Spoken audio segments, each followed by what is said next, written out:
बघा विद्यार्थ्यांनो, आज आपण या ठिकाणी प्रकाशाचं अपवर्तन कशा पद्धतीने होतं। आता सरळ प्रकाश येणारा तर तुम्हाला दिसतोय की तो जमिनीवर पडतोय किंवा एखाद्या झाडावर पडतोय आणि पडल्यानंतर त्याची जी काही आपल्याला सावली आहे त्याच्या माध्यमातून आपण वेगवेगळ्या प्रकारची स्थानानुसार वेळेनुसार ती सावली बदलत जाते। पण प्रकाश आल्यानंतर एका माध्यमातून पारदर्शक माध्यमातून दुसऱ्या पारदर्शक माध्यमात जात असताना त्याच्या मार्गक्रमणामध्ये कशी बदल होतो, कशी दिशा त्याची बदलती आणि ती बदलल्यामुळे काय काय होऊ शकतं आपल्याला ह्या छोट्याशा प्रयोगाने या ठिकाणी लक्षात येतंय।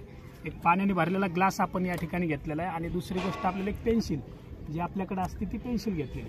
आता याच्यामध्ये लक्ष द्या, ज्यावेळेस या ग्लासमध्ये मी पेन्सिल टाकणार आहे त्यावेळेस काय काय बदल होतात ते आपल्याला दिसणार आहे। आता काच हा ग्लास आहे म्हणजे एक पारदर्शक माध्यम आहे। पारदर्शक कशाला म्हणतो आपण?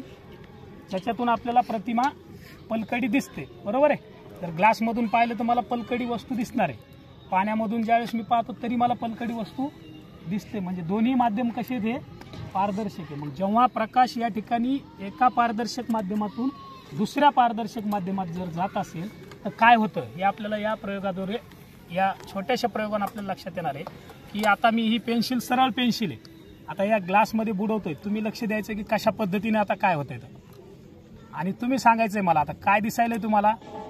या पेन्सिलवरती नाव सुद्धा आहे, ते नाव सुद्धा तुम्हाला दिसतंय।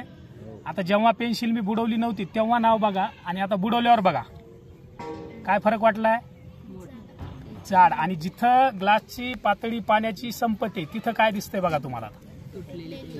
हा, तुटलेली पेन्सिल दिसायली। का दिसायली तुटलेली? पेन्सिल ऍक्च्युअल तुटलेली आहे का? ग्लासमध्ये पाण्यात टाकल्यावरच काय तुटलेली दिसते? जिथं पृष्ठभाग यायला पाण्याचा तिथं तुम्हाला पेन्सिल तुटलेली दिसते। का होतंय असं? कारण की प्रकाश एका माध्यमातून दुसऱ्या माध्यमात जात असताना म्हणजे काचेमधून काचेच्या ग्लासामधून कशामध्ये शिरलाय प्रकाश? पाण्यामध्ये शिरलाय। कशामध्ये?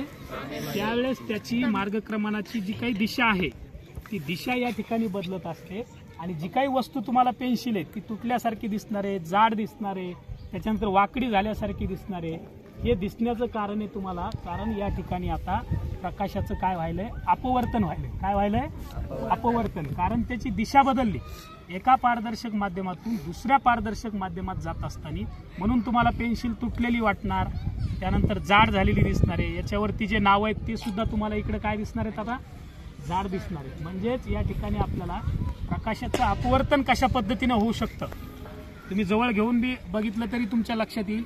सगळ्यांना या ठिकाणी आपण दाखवणार आहे, सगळ्यांनी निरीक्षण करायचं आहे की कशा पद्धतीने हे प्रकाशाचं अपवर्तन या ठिकाणी होत असताना दिसते। 2-3 गोष्टी निरीक्षण करा की पेन्सिल कशा पद्धतीने सरळ धरल्यावर काय होतंय, नंतर सोडून दिल्यावर जिथं पाणी संपलेलं आहे तिथं कशी दिसते तुटल्यासारखी, आणि नंतर मग या ठिकाणी पेन्सिल वाकडी सुद्धा आपल्याला ग्लासमध्ये कशी दिसते, जाड कशा पद्धतीने दिसते।